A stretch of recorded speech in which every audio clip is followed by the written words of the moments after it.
pourquoi c'est toi qui étais capable d'ouvrir les livres et d'en rompre le sceau, parce que c'est toi-même qui es ces livres. Voilà pourquoi tu connaissais bien ce qui est dedans, car c'est bien toi-même. Sois élevé notre roi, enseigne-nous ce soir, ouvre-nous les yeux, donne-nous la lumière là où il y a de l'ombre éternelle, car tu es la lumière du monde. Au nom de Jésus, on a ainsi prié. Amen. Shalom, shalom, je vous réchalom au nom de Jésus. Nous allons vraiment d'abord lire notre écriture des bases qui est 1 Samuel chapitre 31.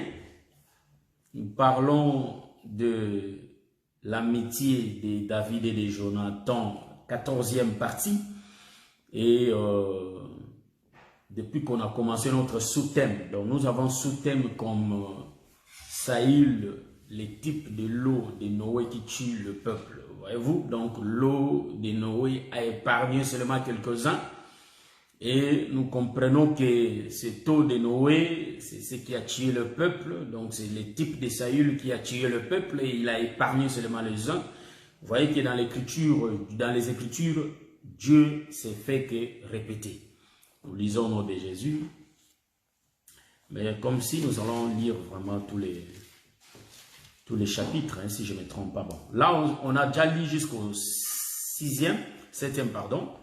Nous commençons le 8e verset. Le lendemain, les Philistins vinrent pour dépouiller les morts.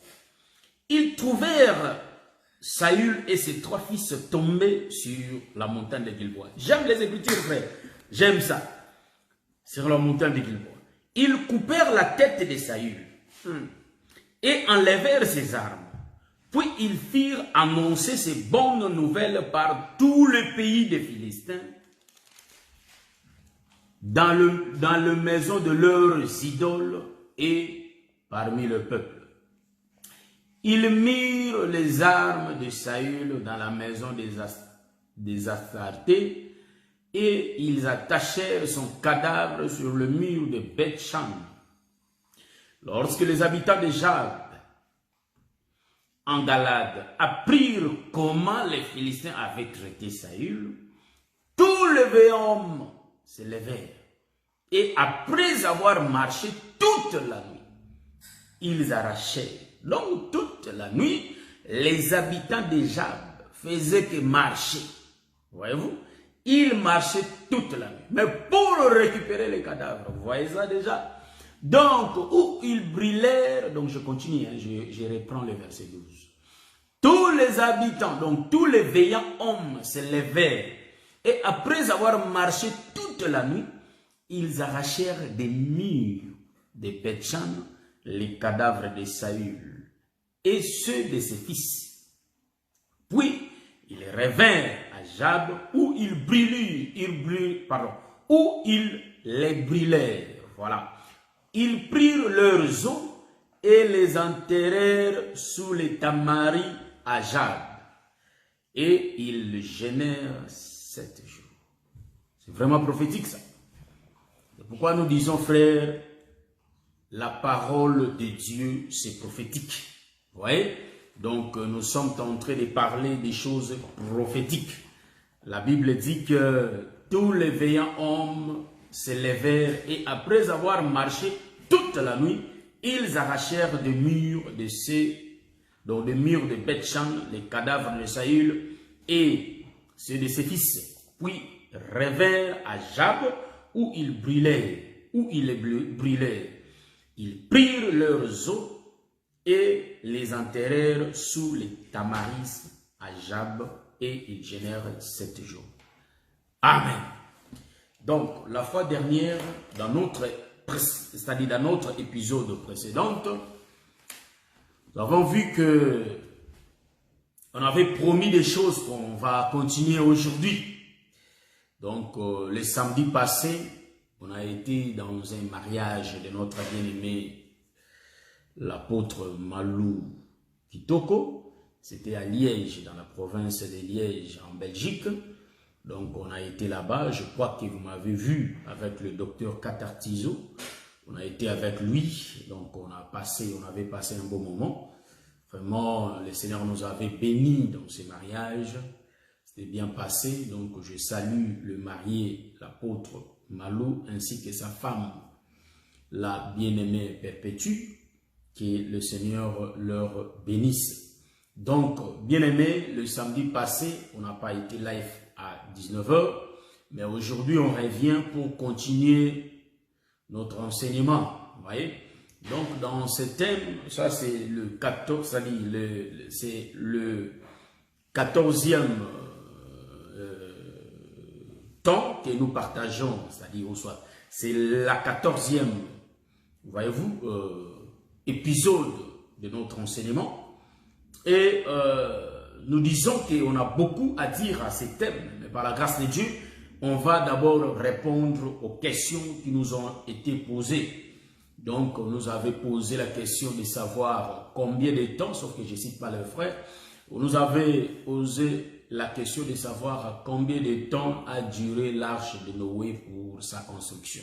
Voyez-vous, pendant que le Seigneur construisait, soit Noé construisait l'arche, cela a pris combien de temps? Voyez-vous, donc, s'il faut répondre à cette question, bien aimé, nous allons la répondre par la révélation.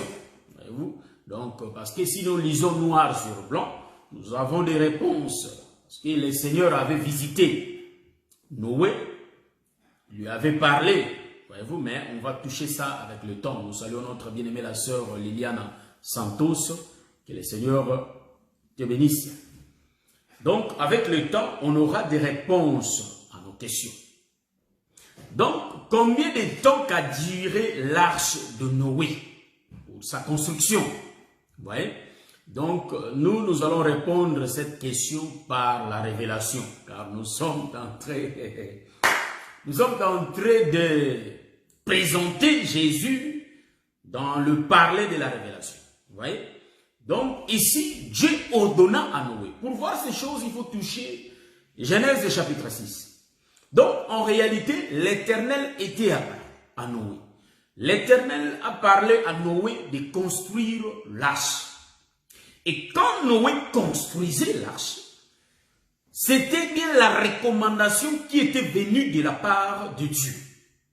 L'Éternel lui ordonna de construire l'arche. Et c'est ce que Noé avait fait. Noé a suivi comme l'Éternel lui avait prescrit. Mais Dieu n'a pas dit à Noé que l'arche que tu vas construire, ça va faire 2 jours ou 3 jours. Ça, l'Éternel n'a pas dit. Nous avons lu le livre de Genèse chapitre 6, 7, 8. Voyez-vous? Donc Dieu a donné, c'est-à-dire a ordonné comment l'arche devrait être. Voyez? Maintenant, pour répondre à cette question, il faut essayer d'expliquer ce que nous connaissons. Parce que ça, nous connaissons ça. On a déjà enseigné ça dans nos enseignements précédents, ou soit dans nos vidéos précédentes. En réalité, on a enseigné que Dieu, c'est lui-même qui avait construit l'arche là. Ouais. Donc Noé était le type du père qui prenait les fils pour les construire. C'est l'enseignement qu'on avait eu dans l'épisode précédent. Ouais. Donc l'arche de Noé, nous disons que pour que l'Éternel fasse pleuvoir, la Bible dit qu'il allait faire pleuvoir dans les 7 jours qui suivaient. Si nous sommes dans le zèle, nous disons que quand Noé avait commencé à construire l'arche de Noé a mis 1 an pour que cela soit construit. Voyez-vous? Donc nous comprenons, pour qu'il y ait la perfection dans l'arche, il faut que la construction dure 1 an. Bon, 1 an ici, frère, si vous cherchez dans les Écritures, je vais vous expliquer. 1 an dans le langage des airs. Vous voyez? Ici, dans l'évangile éternel, on ne parle pas n'importe comment si on n'a pas d'éternel. Donc, quand nous disons que l'arche a duré 1 an, donc nous avons les témoins qui témoignent, qui rendent témoignage qu'il y a eu une construction qui avait pris, c'est-à-dire qui avait pris 1 an. Vous voyez? Donc, en réalité, si nous disons que l'arche de Noé avait pris un an, donc nous nous référons à lui-même l'arche. Parce que quand l'arche était descendue sur la terre, l'arche devrait se construire un an, afin que l'arche aussi parle pendant un an. Jésus-Christ dans les temples, quand il était entré dans les temples, il avait ouvert les livres. Et qu'est-ce qui était écrit dans les livres? Donc justement, il était tombé dans les livres d'Ésaïe. Là où Ésaïe dit, l'Esprit de l'Éternel est sur nous. Je vais prendre l'écriture là. Hein? On va prendre l'écriture, frère. Ésaïe. Hein? Avant, je salue ma soeur Isabelle Hachi.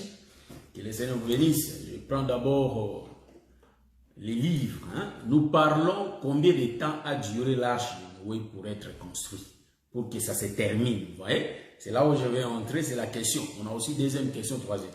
Donc ça, nous traitons d'abord des questions avant d'expliquer comment Saül et l'eau. Donc, si nous finissons pas, il y a le samedi prochain. Donc, nous, on ne court pas. Donc, ce que nous avons la possibilité de traiter, on va le traiter, c'est-à-dire on va le partager. Mais ce qu'on n'aura pas pu partager, par la grâce de Dieu, il y aura le samedi prochain pour les traiter. Nous sommes dans les livres d'Ésaïe. Je cherche les livres d'Ésaïe, comme je parlais. Donc, voilà. Ésaïe chapitre 61. Voilà. Ésaïe chapitre 61. Et je vais prendre aussi Luc chapitre 4, 16, 21. Je vais lire les deux. Je vais lire le frère Luc et je vais lire le frère Ésaïe. Luc chapitre 21. Nous prenons rapidement l'écriture. Donc, merci mon bien-aimé. Luc 4, 18. Donc, je prends le livre de Luc chapitre 4. Ouais, Luc 4, 18.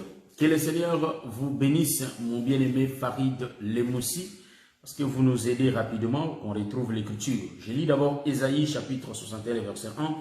L'Esprit du Seigneur, l'Éternel, est sur moi, car l'Éternel m'a oint pour porter des bonnes nouvelles aux malheureux. Il m'a envoyé pour guérir ceux qui ont le cœur brisé, pour proclamer aux captifs la liberté et aux prisonniers la délivrance. Verset 2. Pour publier une année de grâce de l'Éternel et un jour de vengeance de notre Dieu pour consoler tous les affligés. Amen.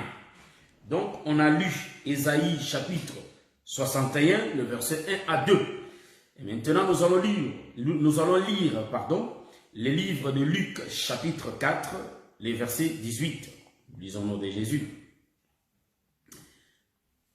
L'Esprit du Seigneur est sur moi. Ça, c'est Jésus quand il entre dans les temples. Il dit, l'Esprit du Seigneur est sur moi parce qu'il m'a oint pour annoncer une bonne nouvelle aux pauvres. Il m'a envoyé pour guérir ceux qui ont le cœur brisé, pour proclamer aux captifs la délivrance et aux aveugles le recouvrement de la vue, pour renvoyer libres les opprimés, pour publier, ça c'est le verset 19, pour publier une année de grâce du Seigneur. On se limite là. Je salue ma soeur Mikali, que le Seigneur bénisse. D'abord, pourquoi, donc il y a les pourquoi.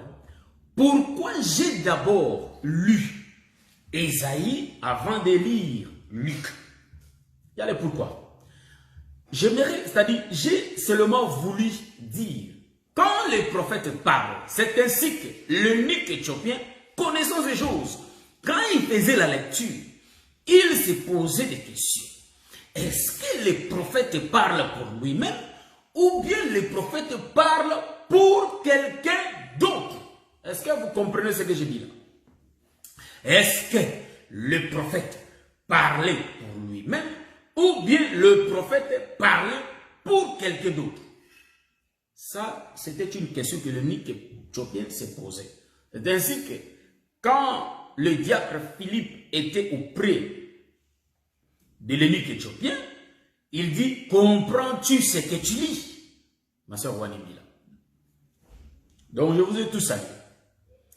Donc, l'eunuque éthiopien a répondu, je ne sais pas si le prophète parle de lui-même. Donc, nous comprenons que le prophète peut parler de lui-même. Mais remarquez, depuis que j'ai commencé à lire l'Ancienne Alliance, là où les prophètes ont parlé, j'ai lu aussi la Nouvelle Alliance. J'ai vu de place là où le prophète parle de lui, défend de lui, se défend. Quand il se défend lui-même. Mais en réalité, quand je vois le miroir, je vois la révélation, nous voyons qu'il n'y a aucun prophète qui a parlé de lui-même dans l'Ancienne Alliance. C'est ainsi que Jésus avait raison de dire, les Écritures que vous sondez rendent témoignage de moi. Or ici, quand le prophète Ésaïe parlait, en réalité, nous avons cet aspect-là de voir que les prophètes parlaient de lui. Parce que quand Ésaïe parlait, il disait que l'Esprit du Seigneur était sur lui. Donc, l'Esprit du Seigneur était sur lui. Mais or, Ésaïe prophétisait pour un autre Ésaïe qui devrait venir. Voyez-vous? Parce que dans le corps de Jésus, il y avait tous les prophètes dedans. Voyez-vous? C'est ainsi que quand on regardait Jésus, on disait, mais les autres pensent que tu es Ésaïe. Les autres pensent que Jérémie. Les autres pensent que tu es. Parce que Jésus, dans lui, il y a tous les prophètes qui étaient dans lui. Vous voyez? Donc Jésus était le véritable prophète. Un seul prophète sauveur. Moïse était son ombre, frère. Est-ce que vous voyez? Parce que quand il y a l'homme, il y a son ombre. Donc Moïse était l'ombre. Tous les prophètes, même l'ombre dépend de la réalité. S'il n'y a pas la réalité, il n'y a pas l'ombre, frère. Est-ce que vous comprenez? S'il n'y a pas la réalité, donc automatiquement, nous n'avons pas l'ombre. Pour qu'il y ait l'ombre, il faut qu'il y ait la réalité. Or, la réalité, c'est l'homme. Physique. En d'autres termes, la réalité, c'est le soleil. Les soleils. Donc, ici, nous pouvons dire, quand un prophète parle, il faut faire très attention. Ça, je l'ai dit presque dans toutes mes vidéos. Donc, ici, Jésus qui dit, il est venu pour publier. Donc, la publication de Jésus était sa bouche. Pour publier quoi? Une année de grâce. Or, la grâce était quoi? Mais la grâce devait être publiée pendant un an. Est-ce que vous comprenez? Donc, la grâce là doit être publiée pendant un an. Et qui est la personne qui a le droit de publier cette année de grâce? C'était bien le Seigneur Jésus-Christ lui-même. Donc, si nous rentrons dans l'ombre, nous allons remarquer que c'est lui qui avait cette capacité de publier une année de grâce. Hein? C'était Noé. Car nous sommes dans l'autoroute de Noé. Il faut me voir parce qu'on va toucher tous les prophètes. Hein? Donc, mais nous disons que quand Jésus disait ces choses, cela était déjà dans les jardins. Parce que c'est lui qui avait publié une année de grâce, frère. C'était bien Dieu lui-même dans les jardins quand il créait Adam. Parce que la formation d'Adam avait pris aussi un an. Voyez-vous? Donc, un an. Salut mon bien-aimé fils d'Aaron. Donc, la publication d'une année de grâce. En réalité, c'est le corps d'Adam. C'est Adam le corps. Donc, Dieu a fait un an pour construire Adam. Vous voyez? Donc, nous sommes dans le langage des aigles. Il faut bien nous comprendre. Il faut qu'on se comprenne. Parce que si on ne se comprend pas, en réalité, ça ne va pas bien faire. Hein? Donc, il faut que nous nous comprenions. Je salue mon bien-aimé Jean-Didier Dinganga. Comme c'est longtemps, donc, je vous salue mon bien-aimé Jean-Didier Dinganga. Vous voyez? Nous répondons à la question de notre bien-aimé. Combien de temps Noé a fait pour construire l'arche? Donc, nous répondons par la révélation. Donc, nous disons que dans les jardins, c'est Dieu lui-même qui avait commencé à annoncer une année de grâce. Vous savez que Dieu avait tout créé. Dieu a créé, Dieu créa. Il faut qu'il y ait la lumière fut. Dieu créa le ciel, la terre, Dieu créa des arbres, Dieu créa. Vous voyez? Et il arrive un moment, Dieu voit que mais non, hein, je suis toujours dans l'enseignement qu'on avait commencé il y a longtemps, ou soit à l'épisode précédent, je suis en train de la coller avec l'autre. Donc, en réalité, et puis Dieu va créer les animaux, frère. Dieu créa les animaux. Il crée les animaux. C'est ainsi que Jésus dit, quand il entra dans les temps, dans l'épisode passé que j'avais expliqué, les animaux étaient là. Donc les animaux, ce sont des prophètes qui étaient venus le matin. Voyez-vous? Les prophètes, eux aussi, ont publié une année de grâce, frère. Voyez-vous? Donc Dieu créa les prophètes. Donc Dieu avait d'abord créé les prophètes avant de créer l'homme. Voyez-vous? C'était les animaux. Donc je suis dans le langage des airs. Bon, ça je crois que tous les saints, comme nous suivons l'évangile depuis longtemps, je ne vais pas commencer à détailler les animaux, comment ils sont des prophètes, et tout, et tout, et tout. Et comment une année, Dieu a pris une année pour les créer. Voyez? Donc nous disons que tous les prophètes se retrouvent dans Jésus. Voilà pourquoi nous disons, tous les 12 tribus se retrouvent dans Jacob. C'est ainsi que Jacob ne marchait pas seul. Quand Jacob était là, il était avec les 12. Or, le véritable Jacob, c'est le Seigneur Jésus-Christ. Quand il marche, il a ses 12 disciples. Voyez-vous? Donc, tous les 12 sortent de Jésus, qui est le 13e. Voyez? Donc, ici, nous allons comprendre que le matin, Dieu va publier une année de grâce. Et quand il va arriver le soir, hein, il y a une émission que je fais, je dis que en réalité, Dieu avait publié le matin 3 ans. Pendant 3 ans, il avait parlé. Et au temps de la grâce, il n'a parlé que 1 an. Vous voyez, ça aussi, ça existe dans nos vidéos. Donc, remarquez, j'ai dit qu'avant que l'homme soit créé, Dieu a d'abord créé les animaux. Or, les animaux ont été créés le 6e jour avec l'homme. Donc, un seul jour qui avait fait créer et les animaux et l'homme. Mais remarquez, Dieu avant d'aimer d'abord, Dieu avant de voir que le sacrifice des animaux ne lui suffisait pas, on lui avait d'abord sacrifié les animaux. Mais Dieu a vu que non, pas les animaux. Donc, Dieu a envoyé d'abord des prophètes. Mais Dieu n'a pas pu sauver le peuple au travers des prophètes. Voilà pourquoi Dieu va décider. Il faut que Adam vienne. En d'autres termes, Adam, c'est l'homme qu'on attendait. C'est l'homme que les animaux ont parlé.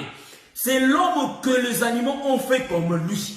Mais en réalité, Adam va venir le soir. Le dernier. Il vient le dernier. Mais il est le premier. Est-ce que vous comprenez? Donc, Adam, il vient le soir. Dieu va commencer à créer Adam.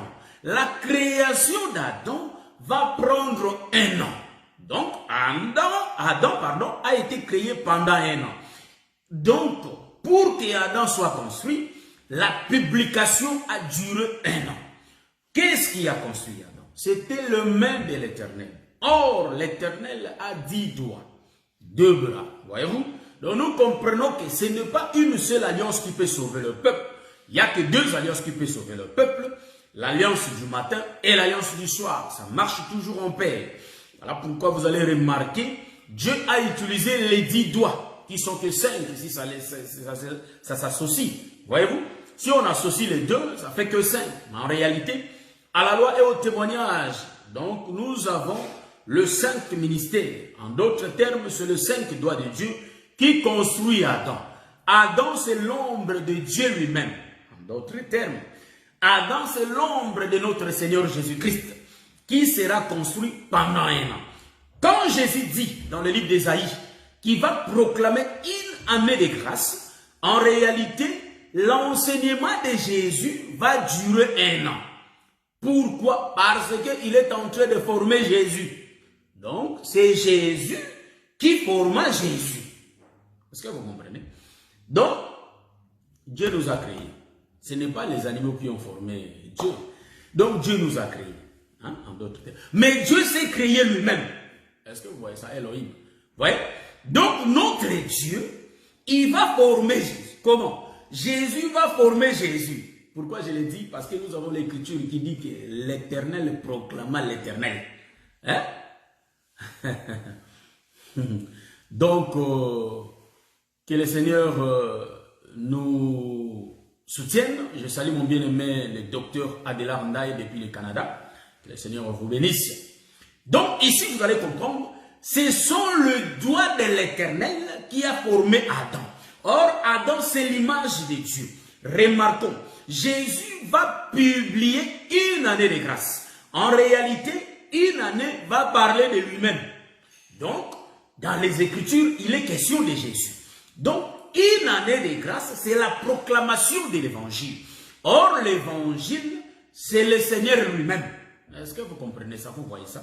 Donc, nous disons que quand Noé construit l'arche, vous allez comprendre que la construction de l'arche va durer 1 an. Pourquoi? Parce que l'arche a été construite par Noé. Or, quand Noé utilise ces eaux pour couper les arbres, pour construire l'arche, nous comprenons que pour que l'arche soit formée, il faut que ça date 1 an. Voyez-vous? C'est ainsi que nous disons que nous sommes dans une année de grâce. Or, le 1 an que je suis en train de parler, ce n'est pas le 1 an de nous là que nous sommes en train de compter. C'est le 1 an selon le calendrier de Dieu. Ce n'est pas le 1 an selon notre calendrier. Est-ce que vous comprenez? Parce que Jésus-Christ, le roi des rois, quand il est sur la terre, il est en train, donc il a publié et une année est en train de continuer jusqu'aujourd'hui. Nous sommes dans la publication d'une année de grâce. Vous voyez? Donc le 1 an de grâce là, ça continue jusqu'aujourd'hui. C'est ainsi que j'avais dit dans l'enseignement précédent qu'en réalité, Jésus n'a pas encore été fini à se construire. La tête était déjà finie. La tête, c'est lui-même. Mais le corps, c'est aussi son corps. Parce que j'avais donné l'exemple. Quand on avait touché le peuple, c'est-à-dire quand Paul tuait le peuple, en réalité, le Seigneur l'a bien dit. Pourquoi me persécutes-tu? Nous comprenons que l'Église, c'est le corps de Jésus. Voilà pourquoi jusqu'aujourd'hui, comme le corps de Jésus n'est pas encore fini à se construire, donc ce n'est pas encore 1 an.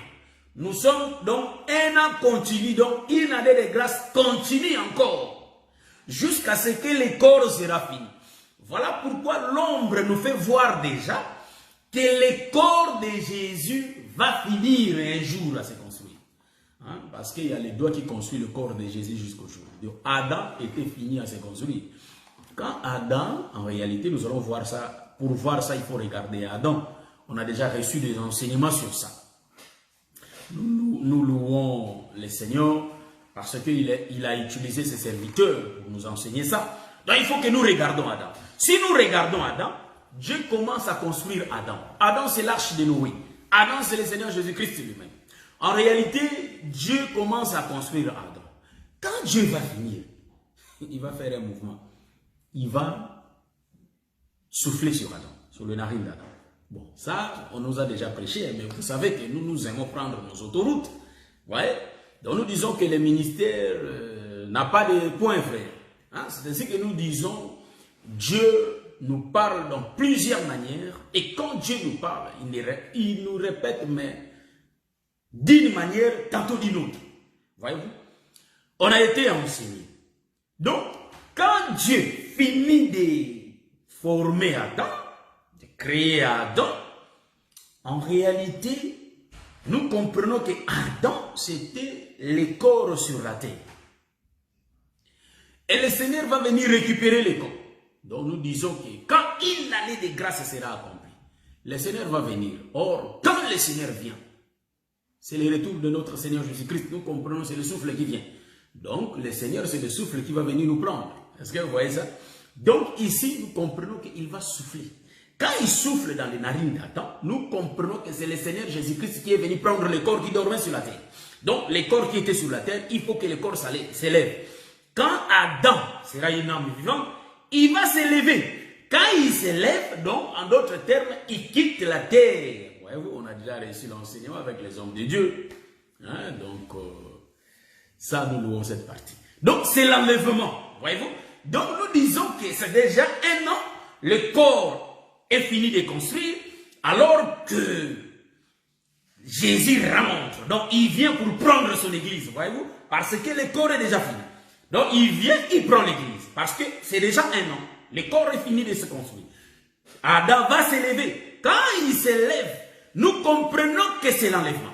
Donc, l'église est en train de quitter la terre pour être enlevée. Mais qui a fait que l'église soit enlevée? Parce que le souffle était venu. Est-ce que vous comprenez ça? Donc, c'est ça le 1 an. Or, nous prenons l'arche de Noé. Jusqu'à ce que nous comprenons que, hein, donc,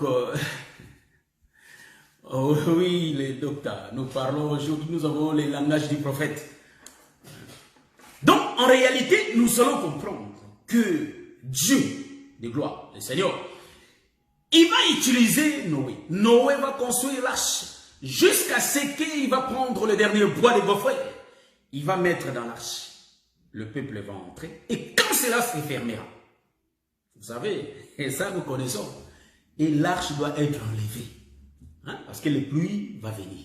Quand tout sera fermé, tout est fini. Nous comprenons, ah, il y a une année qui est passée, donc l'arche va monter. Il y aura la pluie qui va tomber. La pluie qui va tomber. La pluie, c'est Dieu qui est venu prendre l'arche. Nous disons c'est le souffle qui est venu prendre Adam. En d'autres termes, qui est entré dans Adam, c'est Dieu qui est venu prendre l'arche. Car la pluie, Ésaïe nous donne l'explication. La pluie, c'est sa parole qui sort de sa bouche. Nous disons que la parole, c'est le Seigneur Jésus-Christ lui-même. Car au commencement était la parole. La parole était avec Dieu. Et la parole était Dieu lui-même.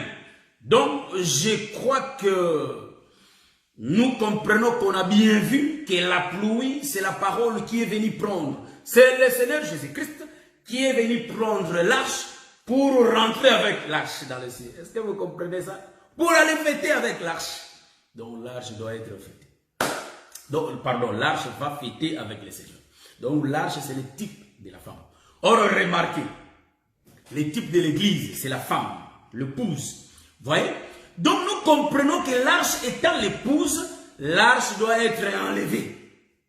Hein? À travers de la parole, de la pluie. Remarquez ici. Il y a une chose que, quand je faisais la lecture, j'ai vu que le Seigneur avait ordonné que les 7 couples soient entrés dans l'arche. Voyez? Les couples purs. 7 paires de couples purs. Mais pour le couple impur, il y avait une paire. En tout cas, ça j'ai aimé. Quand je lisais ça, j'ai aimé. Pour les oiseaux, 7 couples. Mais pour les animaux impurs, 7 couples.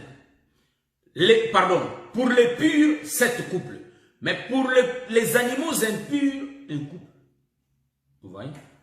Et pourquoi devoir à domicile? Pourquoi 7 couples purs et un couple seulement des animaux impies qui vont entrer? Je salue mon bien-aimé patient, Tobajika, que le Seigneur vous bénisse. Voyez-vous? Donc, mon bien-aimé Papi Mwaka, que le Seigneur vous bénisse. Voilà. Donc ici, nous sommes en train d'expliquer pour que nous ayons un peu les yeux ouverts. Ça, nous donnons, hein, comme nos frères de Paris disent, nous fermons. Nous allons l'ouvrir la semaine prochaine. Pourquoi le Seigneur a fait entrer dans l'arche 7 couples des animaux, 7 paires de couples des animaux purs. Mais pour les animaux impurs, nous comprenons qu'il y avait seulement une seule paire de couples. Pourquoi? Hein? Je dis paire de couples. Il y avait seulement un seul couple qui était entré. Pour les animaux impurs. Mais pour les animaux purs, 7 couples. Là, nous donnons le devoir à domicile à expliquer le samedi prochain. Mais pour expliquer ça, vous pouvez nous donner déjà des réponses. Je salue mon bien-aimé Guiguisto. Vous voyez? Pourquoi Dieu a choisi 7 paires, couples purs des animaux et un seul couple des animaux impurs? Voilà, donc mon bien-aimé patient, que le Seigneur vous bénisse. Là, nous allons continuer. C'était une question qui nous a été posée par nos frères. L'arche avait pris combien de temps? On a expliqué que l'arche avait pris 1 an. J'ai écrit les questions. Hein. J'ai écrit première question, deuxième question. Donc, deuxième question, nous allons voir. En réalité, on a dit que la fois dernière, quand j'avais expliqué, j'avais bien dit que on avait bien lu dans le livre de 1 Pierre chapitre 3, là où le frère Pierre dit que Jésus a souffert une seule fois. Bon, comme moi je parlais de Saül, où Saül avait souffert. Voyez-vous? Saül avait souffert où? Parce que Saül était le type de Jésus. Voyez? Donc quand on a expliqué ça, Saül avait souffert où? Voyez-vous? Et puis on va expliquer que, vous savez que Dieu fait que répéter. Là je vais combiner ça, j'enlève ça comme des questions, je continue directement parce que ça commence à un peu à être mieux. Voilà. Donc pour continuer, on a expliqué les 1 an. Et le Seigneur Jésus-Christ en réalité avait souffert pour une seule fois. Vous comprenez? Nous disons que Saül aussi a souffert une seule fois. Car nous sommes en train de parler de la mort de Saül. Mais Saül, c'est lui l'eau. On va expliquer aujourd'hui, Saül, c'est l'eau qui tue le peuple. Le type de l'eau qui tue le peuple. Remarquez ici. Saül, en réalité, il est l'ombre de notre Seigneur Jésus-Christ. Notre Seigneur avait souffert une seule fois. Voyez-vous? Dieu a souffert. Jésus, quand il avait porté le corps, il a été maltraité. Il a été tabassé, maltraité. Les frères Esaïe le disent dans le livre d'Esaïe 53. Donc Jésus, c'est l'agneau qu'on amène à la boucherie. Oh, quand on amène l'agneau à la boucherie, pour aller le tuer. Voyez-vous? Donc notre Seigneur a souffert une seule fois. Voilà pourquoi quand nous prenons aussi Saül, nous allons remarquer que Saül aussi avait souffert. Saül a passé des moments difficiles. Les temps où il était dans la souffrance. Mais pour bien voir Saül, il faut lire d'abord le frère Paul. Qu'est-ce que le frère Paul dit? Voilà pourquoi nous disons qu'un homme qui a un seul œil ne peut pas bien voir. Pour voir, il faut avoir les 2 yeux. Cela veut dire, il faut avoir l'enseignement de Moïse ainsi que celui de Jésus. Parce que si nous avons l'enseignement de la loi et nous avons l'enseignement de la grâce, c'est alors que nous avons la lumière. Or, la lumière, c'est tout un homme qu'on appelle le Seigneur Jésus-Christ. C'est lui qui est la lumière du monde. Voyez-vous? Donc ici, je salue mon bien-aimé Jean-Marie Okitolé là depuis la Suède. Voyez? Donc, ici, nous voyons, si nous regardons les Écritures, nous voyons que le frère Paul explique. Il dit vraiment que ces choses, c'est l'ombre des choses à venir. Voyez-vous? Donc nous disons que la loi là que nous voyons, l'ancienne alliance, c'est l'ombre des choses à venir. Donc le corps est en Christ. Si nous regardons Jésus, nous voyons la réalité. Mais si nous touchons l'ancienne alliance, nous voyons que ces choses ont été déjà réalisées. Parce que Dieu ne brusque personne. C'est ainsi que les Européens, les Américains ont adopté ce système. Il met les radars, mais il vous informe déjà en avance. Attention, là-bas devant, il y a les radars. Donc, si tu as l'habitude de bien voir, tu vas remarquer que non, on me donne l'information de respecter parce que là-bas devant, il y a les radars. Ils ne brusquent pas les gens. C'est ça Dieu. Dieu, ils ont copié ça. Hein, parce que même les pharmaciens ont copié des maîtres. Donc, et ils copient. Donc, en réalité, c'est le système de Dieu. Dieu avertit d'abord le peuple. Dieu donne l'information d'abord au peuple. Or, si nous regardons le roi Saül, il était roi en Israël. Jésus était roi, le roi des Juifs. Nous comprenons que Saül a passé les temps de souffrance. Quand Dieu l'a rejeté, c'est là où les souffrances de Saül ont commencé. Saül échouait dans ses guerres. Saül traversait des moments difficiles. Saül a beaucoup souffert. Donc, Saül a été en réalité terrassé. Saül ne vivait pas à l'aise. Saül, quand il avait remarqué, Dieu l'a rejeté. Nous comprenons que quand Dieu avait rejeté Saül, Saül était devenu péché. Pourquoi je le dis? Parce que Dieu, quand il choisissait Saül, par le canal, par le biais de son prophète Samuel, en réalité, Dieu avait dit à Saül que c'est lui qui va délivrer son peuple. Voyez-vous? Donc, Saül était la délivrance du peuple. Mais nous disons qu'un peuple ne peut pas être délivré si l'acteur ne meurt pas. Donc, c'est le contraire des films de ce monde, frère. Le film de ce monde, les choses de ce monde, donc l'acteur est vainqueur quand il est encore vivant. Mais les films de Dieu, ça nous donne le contraire. Donc, pour que l'acteur soit, c'est-à-dire gagne les combats, il faut qu'il meure. Est-ce que vous comprenez? Est-ce que vous comprenez ça? Donc, le langage de Dieu n'est pas le langage des gens de ce monde. Voyez-vous? C'est ainsi que Jésus connaissait les deux langages. Quand il parlait, il dit que je vous parle dans le langage terrestre. Dans votre langage, vous ne comprenez pas. Et si je parlais au langage du ciel. Voyez-vous? Donc, pourquoi ne comprenez-vous pas mon langage? Donc, Jésus avait la capacité de toucher un autre langage. Le langage des cieux. Est-ce que vous voyez ça? Le langage du ciel. Remarquez. Ici, Dieu nous montre, pour qu'on gagne les combats, il faut mourir. Parce que si tu ne meurs pas, tu ne gagnes pas. Il y a encore le combat devant toi. Mais pour que tu gagnes les combats, il faut mourir. Voilà pourquoi nous expliquons que Saül a souffert. Saül a passé des temps difficiles, mais c'était pour une seule fois. Pourquoi je l'ai dit qu'une seule fois? Quant à la manière des hommes, nous pouvons voir que Saül avait mis beaucoup de temps de souffrance quand Dieu l'avait rejeté. Depuis que le Seigneur lui avait rejeté, il avait passé des temps de souffrance, c'était longtemps. Mais moi, je vais vous expliquer en touchant une écriture. Le bien-aimé David nous dit, mieux vaut rester un jour dans tes parvis. Donc, vaut mieux un jour dans tes parvis que 1000 ans ailleurs. J'ai une autre écriture qui dit que un jour est comme 1000 ans devant le Seigneur. Voyez-vous? Donc, c'est par là que nous disons que Saül avait fait un jour, une seule fois, qu'il avait souffert. Je vais m'expliquer. Quand le Seigneur rejette Saül, nous comprenons que Saül devient péché. Donc c'est là où Saül avait monté déjà.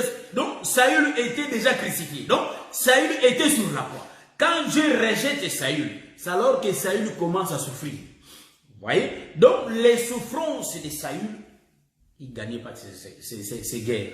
Saül souffrait.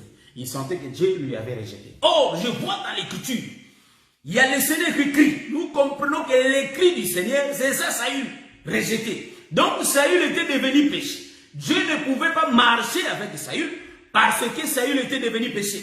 Jusqu'à mourir sur la montagne de Gilboa. Nous comprenons que l'ombre n'est pas exactitude à la réalité. Nous comprenons que sur la croix, Jésus-Christ a été rejeté. Pourquoi? Parce qu'il était devenu péché. J'ai expliqué ça dans mes épisodes précédents, qu'en réalité, nous allons le voir dans les jardins. J'avais expliqué que quand Adam aussi a été rejeté, quand Adam était devenu péché, frère. Ouais? Donc Adam était devenu péché parce que il avait porté les péchés de sa femme. Donc nous disons ici que Saül étant la délivrance du peuple, étant la tête du peuple, en réalité, Saül était rejeté. Quand Saül était rejeté, nous disons que Dieu n'était pas avec lui. Or, le véritable Saül sur la croix, il a été aussi rejeté. Donc nous disons qu'il avait dit, le Seigneur Jésus-Christ, mon Père, pourquoi m'as-tu abandonné? Nous comprenons que le corps de Jésus était devenu péché. Or, Dieu ne peut pas habiter dans les péchés. Est-ce que vous voyez ce que je suis en train de voir? Donc, nous allons comprendre que Dieu ne pouvait pas marcher avec Saül parce que Saül était devenu péché. Pourquoi Saül était devenu péché? Si nous rentrons, nous allons voir, frère, que Saül avait en réalité, Saül n'avait pas respecté la loi. Hein? Donc lui, il était roi, mais il n'était pas sacrificateur. Nous connaissons tous l'histoire. Donc Dieu lui avait rejeté. Est-ce que vous voyez ça? C'est ainsi qu'il faut faire très attention aujourd'hui. Je vais essayer de descendre. Il faut faire très attention aujourd'hui. Il faut que nous respections la parole de Dieu. Respecter comme Dieu veut que cela soit. Parce que quand le Seigneur nous rejette, c'est vraiment difficile. Donc, un homme qui marche avec le Seigneur, donc, pour voir ça, il faut regarder ce qui nous ont précédés. Car le frère Paul dit que cela nous sert de modèle. Hein? Donc, Moïse nous sert de modèle. Donc, en réalité, si nous regardons comment les prophètes, comment les rois ont été rejetés, ça fait tellement mal. C'est ainsi que nous, ça nous donne de l'intelligence de bien marcher, de garder la loi de Dieu, afin qu'on ne soit pas rejeté. Voyez-vous, nous ne pouvons pas suivre les hommes. En suivant les hommes, on peut être rejeté. Hein, bien aimé, c'est pas grave. Nous suivons le Seigneur, frère. On ne peut pas venger, frère. On te fait du mal. C'est à Dieu la vengeance, frère. À Dieu la vengeance et la rétribution. Voyez-vous?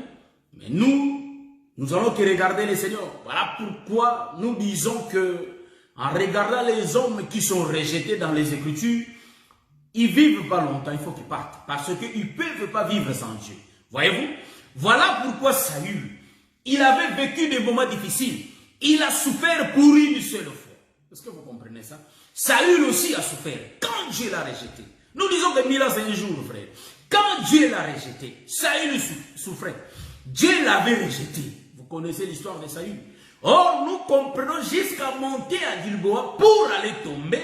En réalité, Gilboa nous montre que c'est la montagne de Golgotha. Mais la souffrance de Jésus, on a commencé à lui taper, on a commencé à lui faire du mal, jusqu'à monter sur la montagne, voyez-vous? Donc, Jésus, c'est l'image de Saül. Mais le rejet de Jésus, on le remarque sur la croix. Donc, cela veut dire que ce n'est pas exacte représentation, comme dit le frère Paul. Mais nous comprenons que le corps de Jésus a été aussi rejeté. Donc, c'est Saül qui a été rejeté. Est-ce que vous remarquez cela? Est-ce que vous voyez cela? Voilà pourquoi nous disons que Jésus, ici, qui a été rejeté, en réalité, il y a des signes qui nous montrent que Saül n'est rien d'autre que l'image de notre Seigneur Jésus-Christ qui était mort pour sauver son peuple. C'est ainsi que j'ai bien dit. Ici, pour que tu sois héros, pour que Dieu te constate que tu es héros, pour que le peuple soit sauvé, il faut que tu meurs. Voyez-vous? C'est ainsi que nous disons qu'un homme de Dieu, c'est un serviteur. Donc, si nous commençons à voir ça déjà comme ça, l'orgueil ne va pas exister au milieu de nous. Voyez-vous? Un homme de Dieu, c'est un serviteur, frère. C'est ainsi que Jésus était un serviteur. Quand on te dit que, pasteur, je suis malade, prie pour moi, tu pries. Tu es un serviteur qui fait les services pour que l'homme là soit à l'aise. Toi, fais le travail. Donc, en réalité, les ministres sont des serviteurs de Dieu. Ils sont au service du peuple de Dieu. Est-ce que vous voyez ça? Voyons ça comme ça. Donc, un ministre, c'est le dernier. Mais si nous voyons l'autre aspect, c'est lui la tête qui conduit. Donc, Moïse était un serviteur du peuple.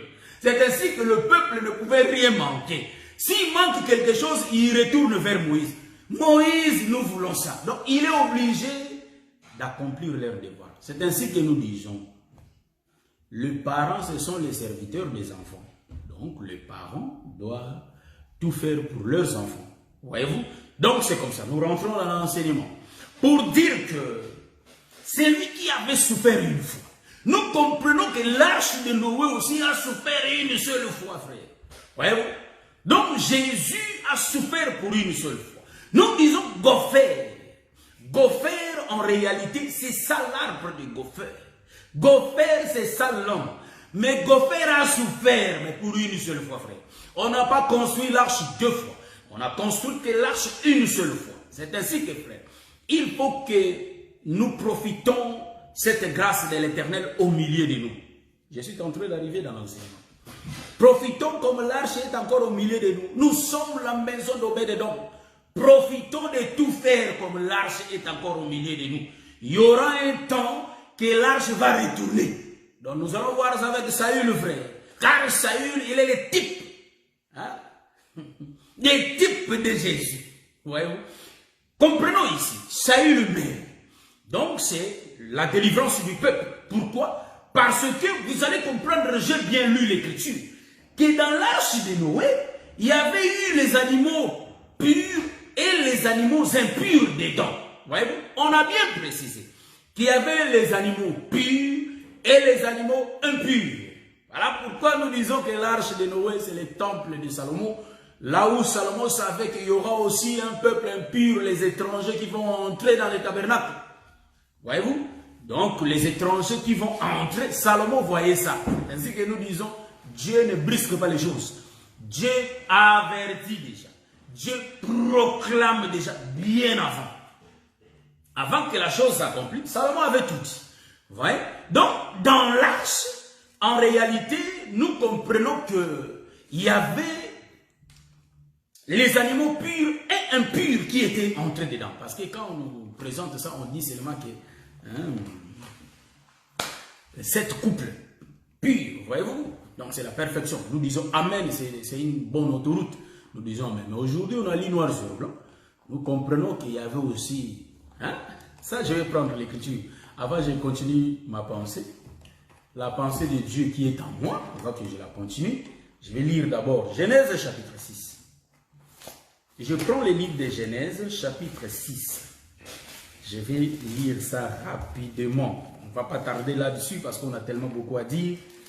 Je doute que tout soit fini aujourd'hui, mais il y aura 15e épisode, je crois. Bon, je prends le verset 6. Chapitre 6. En tout cas, ici, c'est le type de Moïse. Donc, Dieu dit de construire l'arche et il donne des dimensions, comment ça doit être. Tout. Donc, c'est le tabernacle, c'est le temple que Dieu donne à Moïse de construire et il détaille lui-même, il donne des détails comment cela sera. Donc, ici, je prends le verset... Je prends le chapitre 7, on dirait. Voilà. L'Éternel dit, chapitre 7, le verset 1, je commence au verset 1. L'Éternel dit à Noé, entre dans l'arche, toi et toute ta maison, car je t'ai vu juste devant moi parmi cette génération. Tu prendras auprès de toi 7 couples de tous les animaux purs. Donc 7 couples de tous les animaux purs. Le mâle et sa femelle. Une paire des animaux qui ne sont pas purs. Les mâles et sa femelle. 7 couples aussi des oiseaux du ciel. Voilà. Donc, pour les impurs, Dieu fait ces choses. Vraiment, ça, c'est les devoirs domicile. Pour les impurs, une paire de couples. Voyez-vous, il y a une seule paire de couples pour les animaux impurs, mâles et femelles. Vous voyez? Donc ici, vous allez comprendre que dans l'arche de Noé, il y avait les animaux purs et impurs. On a vu ça dans le temple de Salomon. Regardons aussi dans le temple qui est Saül, frère. Donc Israël, c'est le temple. Israël, c'est la maison. C'est la maison, en réalité, qui constitue 12 tribus. C'est Israël, c'est la maison de Dieu. Mais remarquez que dans toutes les tribus d'Israël, il y a une tribu qui sera, on dirait, impure. Une seule tribu qui sera, on dirait, impure. Vous voulez me demander, mais docteur, pourquoi tu dis ça? Quand je dis ça, je vois l'écriture. Vous allez me dire, est-ce que c'était Dan? C'était qui? C'était qui? Pour bien voir, il faut que j'aille regarder là-bas. Je vois. Je suis en train de voir dans la Nouvelle Alliance, parmi les 12 apôtres, il y a un qui avait remarqué comme... Ils n'étaient pas beaucoup. Il y avait seulement un qui était remarqué comme impur. Je ne donne pas la réponse à notre devoir à domicile. Non, ça je donne. Ça c'est les samedis prochains, par la grâce de Dieu. Car c'est Dieu lui-même qui est le livre. C'est lui-même qui a écrit dans son livre. C'est lui-même qui est le livre. Donc c'est lui qui connaît tout. C'est lui qui répond. Nous on n'a rien, on ne connaît rien. C'est lui qui connaît. Bon, nous continuons. Vous allez remarquer que la Bible dit que dans l'arche, il y avait les couples purs et les animaux impurs aussi dans l'arche. Mais remarquez, une chose qui est grave, dans Saül, au temps de Saül, pour que du vivant, voilà pourquoi Dieu ne peut pas te confirmer que tu es le sauveur du peuple, tu es le héros du peuple si tu ne meurs pas. Remarquez, nous allons comprendre ceci que du vivant de Saül, en réalité, le peuple ne peut jamais vivre en Israël. Donc nous disons que le vivant du Saül explique le vivant de notre Seigneur Jésus-Christ. Nous comprenons que le peuple ne peut pas vivre dans les tabernacles tant que Jésus vit. Mais pour que le peuple vive dans les tabernacles, il faut qu'il y ait la mort du Gopher. Voyez-vous, quand je parle de la mort du Gopher, Gopher est égal à la mort de Jésus. Jésus est égal à la mort de Saül. C'est comme ça que moi je marche. C'est pourquoi beaucoup ne comprennent pas vraiment, beaucoup ne comprennent pas mon langage parfois. Je suis en train d'expliquer Jésus, je dis Goffer. Mais non, comment Jésus Goffer? Lui aussi parle compliqué. Non. Nous sommes dans l'esprit de la révélation. Nous sommes en train de typifier. Donc, les trois types là, c'est la même chose. Donc, nous disons que Goffer a souffert une seule fois. Quand Noé coupait les arbres, c'était les souffrances de Jésus. Il coupe l'arbre. L'arbre souffre. Mais l'arbre va tomber, va être maltraité une seule fois. L'arche sera construite et puis c'est fini. Donc, l'arbre là, c'est le type. C'est lui-même qui est le Seigneur Jésus-Christ. Il va être souffert. Par quoi? Par l'épée. J'ai déjà prêché ça. Par l'épée. L'épée nous donne l'explication, c'est la parole. Donc la loi va tuer l'arbre, frère. Ouais. Donc l'épée, Hébreu nous donne l'explication. Éphésiens nous donne l'explication. En réalité, c'est le couteau. C'est l'épée. Hein? C'est la même chose. Hein? Comment on dit ça? La hache. Hein? Donc, en réalité, c'est la même chose qui coupait les arbres. Voyez-vous? Donc, nous disons que ça sert, ça dit donc. Donc, c'est quoi? On dit c'est tranchant. Donc, il y a les tranchants dans la hache. Nous comprenons que ça sert à couper, là. Voyez-vous? La machette sert à couper, là. Voyez? Donc, nous comprenons que en réalité, Dieu s'est tué lui-même. C'est la loi qui a tué Jésus. Nous comprenons que Dieu s'est tué lui-même. Il s'est donné lui-même. Remarquez. Donc, nous comprenons que Dieu vivant, en réalité de notre Seigneur, de Saül, les Philistins ne peuvent pas vivre en Israël. La partie israélite ne peut jamais être habitée par les Philistins. Mais remarquez, quand Saül meurt, c'est alors que les habitants du Philistin, les habitants, c'est-à-dire les Philistins, ils montent pour aller s'y demeurer là-bas. Parce que quand Saül était mort, il y avait aussi des gens qui étaient morts avec Saül. Vous voyez? Donc, les autres, ils s'étaient enfuis. Ils s'étaient enfuis. Donc, ils ont quitté leur maison. Ils sont partis parce qu'ils avaient peur de la mort, car les héros étaient déjà morts. C'est ainsi que l'Écriture dit. Pourquoi le peuple s'est dispersé? Parce que Jésus dit, on tuera le berger et les brebis seront dispersées. Donc, quand Saül est mort, le peuple s'est dispersé de partout. Ils ont fui. Pourquoi? Parce que le berger était mort. Or, celui qui le regardait, c'était bien Saül, qui est l'ombre de Jésus. Voilà pourquoi, frère, quand on avait arrêté le Seigneur, tous les apôtres s'est dispersés. Mais il y a Pierre qui suivait. Mais à la fin, il réunit le Seigneur. Voyez-vous? Donc, nous comprenons qu'ils étaient dispersés partout parce que les bergers étaient morts. Voilà pourquoi la mort de Saül a fait disperser Israël. Parce que c'est lui qui était le berger, le héros, c'est lui qui gardait Israël. Mais remarquez, frère, quand bien même il y a eu la présence de notre Seigneur Jésus-Christ, mais vous allez remarquer, le Saint-Esprit était en action. Hein? Vous allez me poser la question, mais comment le Saint-Esprit était en action? Bon, nous rentrons au baptême. Jésus, quand il ouvre le rouleau, il dit, l'Esprit du Seigneur est sur moi. L'Esprit du Seigneur, c'est lui-même le Seigneur, c'est lui-même. C'est ainsi que Jésus, c'est un phénomène, frère. Même les gens ne le connaissaient pas comme ça, Jésus. Donc, pour connaître Jésus, il faut passer par ses disciples. C'est pourquoi nous disons que pour arrêter Jésus, ils avaient des difficultés. Vous allez dire que mais ce sont les Romains qui étaient venus, mais non, pas seulement les Romains. Mais il y avait aussi des serviteurs, des principaux sacrificateurs. Et aussi, ils étaient venus. Ils voyaient ce que Jésus, parce qu'ils tentaient d'arrêter Jésus plusieurs fois. Donc, ils le voyaient. Mais Jésus, c'est un phénomène, frère. C'est ainsi qu'ils avaient des difficultés. Quand tu le regardes, tu le vois comme Jérémie. Physiquement, il était un phénomène. Ils ne le connaissaient pas. Mais Judas va leur donner le type. Il dit que c'est lui que je vais embrasser. Hein. Donc, c'est celui-là que vous allez arrêter. Donc, ils n'avaient pas la connaissance de Jésus. Phénomène. Donc, nous disons que bien-aimé, Jésus, là que nous parlons, c'est un phénomène. Le Seigneur Jésus-Christ.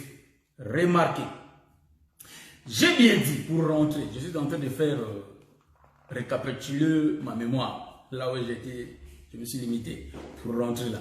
Donc, en réalité, nous allons comprendre que le Seigneur Jésus-Christ, frère, quand il meurt, en réalité, étant le berger, tous les brebis se dispersent. Ils n'ont pas les bergers.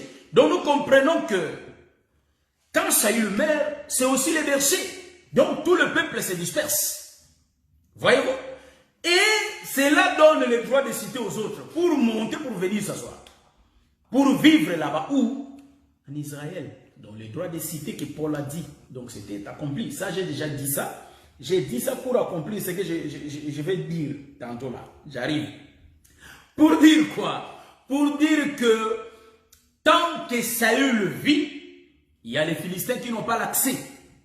Mais quand Saül meurt, ils ont l'accès. Cela veut dire quoi?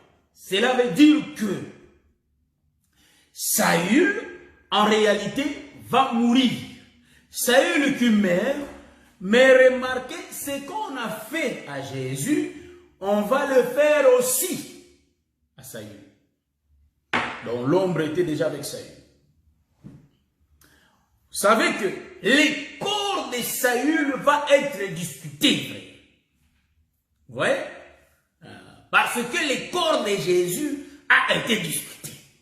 Voilà pourquoi si nous regardons Moïse, il y a eu aussi combat entre l'ange Michael, et les rois de Perse, frère. Je vais prendre le livre des juges pour prendre. Je suis en train d'expliquer Saül, mais juste là, je n'ai pas encore présenté Saül étant l'eau qui tue le peuple. Mais je crois que depuis qu'on a commencé, je vais vérifier si j'ai fait combien de temps depuis que j'ai commencé pour voir. Parce que quand on promet quelque chose, il faut que nous puissions vraiment la réaliser. Donc, je vais regarder, voir un peu si j'ai fait combien de temps. 1h13 déjà. Supportez-moi même une quinzaine de minutes pour que je finisse, pour que je clôture aujourd'hui, mais on va commencer les samedis prochains. Jusque-là, il n'est pas encore présenté tant que l'eau qui tue le peuple. Bon, nous allons continuer cette partie. Donc, remarquez, son corps doit être discuté. Nous présentons les parties de Saül pour que nous ayons l'idée que cet homme est vraiment le type de Jésus. Voyez? Donc, quand Saül va mourir, en réalité, les Philistins, ceux qui ont tué Jésus, ils vont monter. Ils montent pour aller chercher les cadavres. Du coup, ils voient, il y a Saül et il y a ses trois frères, c'est-à-dire ses trois enfants. Ils ramassent les corps là, frère. Ça gêne. Et salut l'homme de Dieu, intimement. Bien-aimé David Mouliro, je vous ai déjà salué. Donc, en réalité, bien-aimé, remarquez, ils montent, ça gêne. Ils montent, quand ils montent, ça c'est la lecture que j'avais fait dans le livre de 1 Samuel, chapitre 31, le verset 8 en descendant. Donc, quand ils vont monter, ils vont remarquer, oh, mais il y a les cadavres de Saül. Il prend d'abord Saül, il lui coupe la tête. Ça nous aimons, frère. Quand on coupe la tête comme ça fait du bien, spirituellement, mais pas physiquement, frère. Il ne faut pas dire que nous sommes des cannibales. Non, on ne mange pas les hommes. Mais, quand Israël a chuté, cela nous donne la joie. Parce que si Israël n'a pas chuté, et mais nous là, on n'allait pas avoir le salut. Ouais? Donc, la chute d'Israël, en réalité, c'est notre avantage, frère. Voilà pourquoi nous disons que la mort de Saül, c'est l'avantage aussi des Philistines. Voyez-vous? Donc, nous comprenons que les Philistins ont eu l'avantage d'avoir Saül. Vous m'avez déjà vu. Donc, en réalité, ils vont prendre, frère. Ils ne peuvent pas partir avec Saül seul, frère.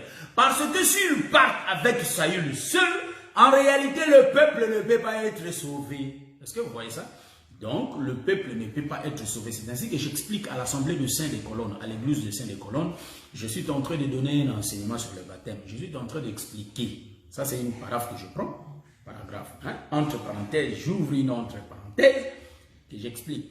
Je suis en train de parler sur le baptême. Quand nous aurons d'ici là le baptême, quand même on a le confinement, le Seigneur nous fait la grâce de baptiser le peuple de Dieu. Donc, le Saint des colonnes. Donc, en réalité, on a le baptême. On aura le baptême. Je suis en train d'expliquer au peuple. Le frère Pierre nous dit que le baptême, en réalité, de Noé, de l'eau de Noé, n'était pas pour la purification du corps, du péché, du corps. Voyez-vous? Et pourquoi Jésus était baptisé? Parce que lui, Quand le baptême dit c'est pour le pardon du péché, nous disons Amen. Mais pourquoi Jésus avait eu le baptême? Est-ce que Jésus, en réalité, il avait péché? Il n'avait pas de péché. Parce que c'est un animal d'un an. C'est un agneau qui a un an. Voyez-vous? C'est un agneau parfait que Moïse nous a présenté dans l'Exode chapitre 12. Mais nous disons, pourquoi Jésus a été baptisé, frère? Jésus, pourquoi il a été baptisé? Parce que c'est Moïse qui avait donné le baptême à Jésus. Vous comprenez? Parce que c'est Moïse. Pourquoi je dis Moïse? Bon, physiquement, nous avons vu Jean-Baptiste, frère. Mais Jean-Baptiste n'avait pas l'enseignement, frère. C'est lui qui avait l'enseignement. L'enseignant était Moïse. Tout ce que Jean-Baptiste avait, en réalité, c'était l'enseignement de Moïse. Voilà pourquoi Jean-Baptiste représentait Moïse. Nous disons que, en réalité, est-ce que pour voir ces mouvements? Mais en réalité, Josué ne peut pas entrer seulement comme ça. Pour que Josué entre, il faut qu'il soit présenté par Moïse, frère. Est-ce que vous comprenez ça? Nous comprenons que pour que Josué prenne les relèves, il faut que Josué soit présenté par Moïse. Or, Josué qui sera présenté par Moïse, nous disons que c'est Jean-Baptiste qui est le type de Moïse, qui va dire d'abord que toi, il faut que tu accomplis la loi. La loi était quoi? La loi, c'est de croire à celui qui devrait venir. Donc, Jésus, quand il va entrer, il va croire d'abord. Il faut qu'il entre dans l'eau. Il faut qu'il croie d'abord à l'enseignement de Moïse, frère. Entrer dans l'eau. Il faut croire. Parce que le frère Paul nous donne l'explication. Le frère Paul nous dit, le baptême des gens, c'est de croire à celui qui devrait venir. C'est Jésus-Christ. Donc, qui ont dit qu'il y a quelqu'un qui devrait venir? C'est Moïse. C'est l'ancienne alliance qui ont prophétisé. Ils ont parlé la venue de Jésus. Il faut que lui qui vient, qui croit d'abord à ça.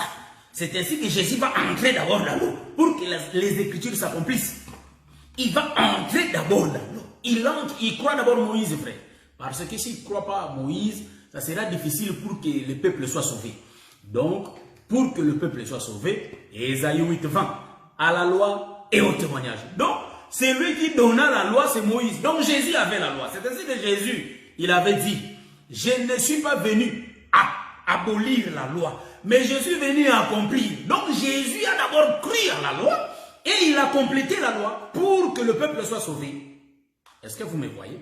Voilà pourquoi nous disons, dans ce que nous avons commencé de dire ici, que Jean-Baptiste, c'est lui qui est le type de Moïse, qui baptisait Jésus. En d'autres termes, il avait enseigné Jésus. Voyez-vous, Jésus a été enseigné par le soleil, frère. C'est ainsi que dans l'éclipse solaire, vous voyez que la lune vient se présenter. Donc la lune qui vient, c'est la lune qui vient le dernier, qui vient le soir. Le prophète qui est la lune, il vient. Donc la lune, elle vient, elle. Bon, nous disons le prophète lune. En d'autres termes, il. Voilà. Donc, la lune, quand la lune, étant le prophète du soir, vient, il vient devant. Jean 8 nous donne l'explication, 26 à 28, je crois. Il donne l'explication. Tout ce que... Ça, c'est le Seigneur Jésus-Christ qui dit. C'est Jésus qui dit.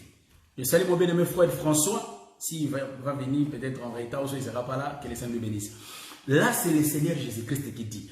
Tout ce que je vous dis, je l'ai appris de mon Père. Donc, le Père avait tout le temps d'enseigner le Fils.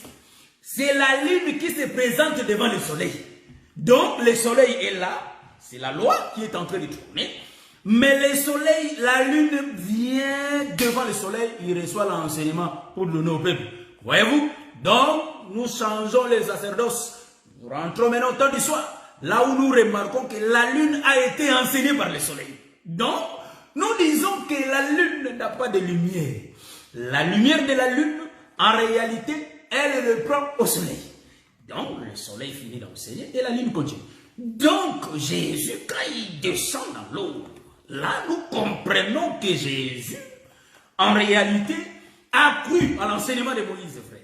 Donc, le type de Moïse, c'est Jean-Baptiste, voyez-vous? Après lui aussi, quand il sort, il y a le Saint-Esprit. Voilà pourquoi nous disons que dans ces choses, il y a que... Hein, la règle qui est là, c'est la complémentarité dans ces choses. C'est ainsi que Jésus savait qu'il avait beaucoup d'attributs. Dieu le savait qu'il avait beaucoup d'attributs, il avait beaucoup de capacités et il en a. Donc il a tellement beaucoup de capacités C'est-à-dire, il s'est montré dans plusieurs facettes. Dieu s'est présenté dans plusieurs facettes pour comprendre qu'il est capable de tout faire. C'est Dieu qui est l'ordre, qui donne l'ordre. J'aime ce Dieu. Nous continuons. Maintenant, en réalité, Saül, je rentre maintenant dans notre enseignement pour descendre. Saül ici, mes bien-aimés, Saül, notre roi Saül, les Philistins vont monter. Pourquoi? Parce que ils vont fouiller les cadavres. Donc, nous comprenons que la mort a déjà été déclarée, frère. Même les étrangers peuvent monter en Israël, voyez-vous. Donc, même les étrangers vont entrer dans les tabernacles. Vous savez que quand Jésus était avec ses disciples, quand la femme prostituée s'est présentée pour venir pleurer dans le pied de Jésus, même Pierre avait réclamé, frère. Vous voyez? Nous disons que quand cette femme était rentrée, il avait mis du parfum dans le pied de notre Seigneur, Judas Iscariote. Il avait dit, mais ça coûte cher, on peut vendre ça pour aider les pauvres, frère. Vous voyez? Donc nous disons que l'endroit où cette femme était entrée, normalement, cela nous démontre que c'était l'arche, frère. Voyez-vous? Donc dans l'arche, là où il y a la présence de Noé, est-ce que vous voyez ce que je suis en train de voir? Donc dans l'arche, là où il y a la présence de Noé, et il y avait tout le sang qui était là. Vous savez, il y a des couples, des purs, des animaux purs qui étaient là. Il y a la présence de Noé qui est lui-même, les constructeurs de l'arche. L'arche là, c'était lui-même Noé. Vous voyez? Donc c'était Dieu lui-même. Dans sa présence, il y avait le peuple saint avec lui. Mais subitement, il y a une femme qui entre. Une femme prostituée. Vous voyez? Donc une femme qui croyait à d'autres dieux. Pas un seul Dieu, mais qui croyait à d'autres dieux. Donc à d'autres hommes. Parce que le véritable homme, c'est le Seigneur Jésus-Christ lui-même. Homme. Donc, Banzamba Bikekwa, vous comprenez? Donc, des dieux de Baal. Donc, cette femme-là, elle était impure. Mais pour que cette femme, ses péchés soient pardonnés, pour que ses péchés lui soient pardonnés, en réalité, cette femme a fait le mouvement de se déplacer, frère.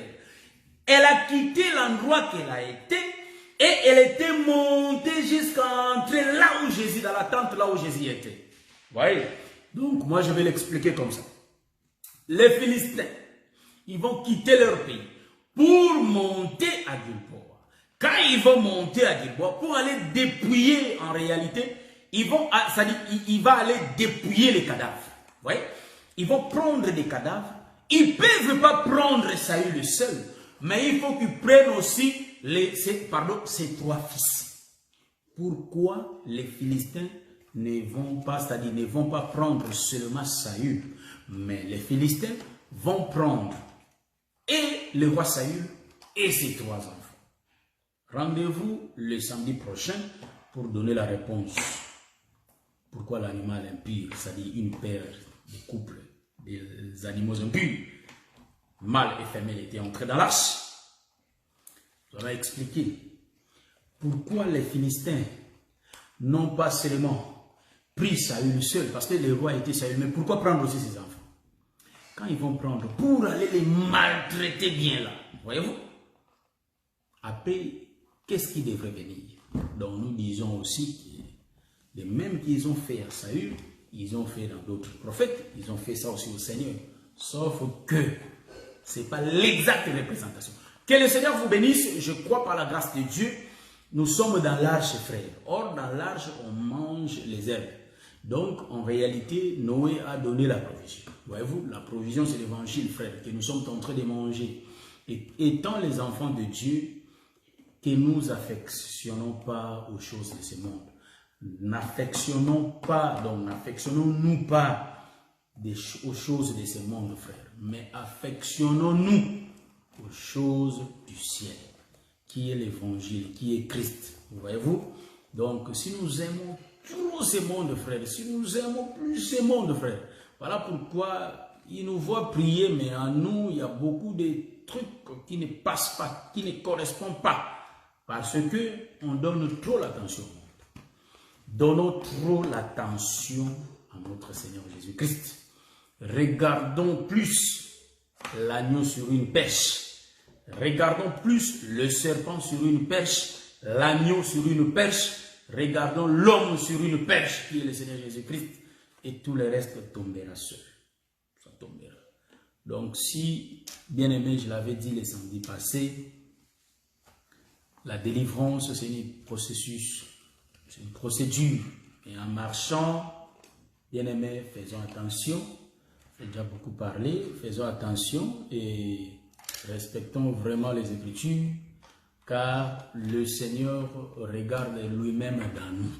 On nous a déjà prêché ça, que Jésus n'attend pas la prière de mon frère David Mouliro, ou soit de ma soeur Michael Mikali, mais en réalité, Jésus-Christ regarde lui-même, parce que Dieu s'exauce de lui-même.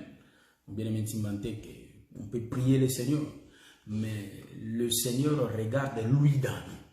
Voilà pourquoi veillons de sorte que notre lumière reste allumée, que notre lumière ne s'éteigne pas à cause des choses de ce monde, car ce monde passera et ces choses, voyez-vous, mais la parole de Dieu ne passera pas. Que le Seigneur vous bénisse, on est ensemble. Que les pharisiens ne nous attrapent pas avec les choses qui peuvent nous condamner. Mais gardons notre marche pure, mon ami Stone. Je salue mon frère Oral Robert. Que le Seigneur vous bénisse. Nous sommes à la fin de notre vidéo. Que le Seigneur vous bénisse. On va se voir le samedi prochain. Je crois que je vais mettre la musique. Donc, je pars sur YouTube. Pour nous saluer, on va commencer notre enseignement, disons que les samedis prochains, par la grâce de Dieu.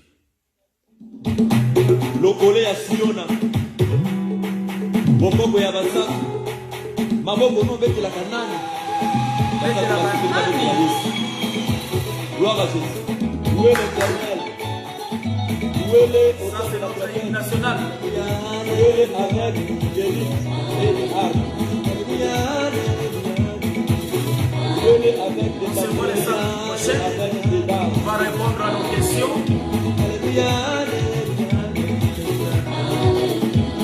Je salue ma soeur Wanimbila depuis Toulouse. Depuis 17. Mon frère Guigiston depuis Paris. Mon bien-aimé Païs Yokolo Zélot depuis Paris. Je vais te poser le temps.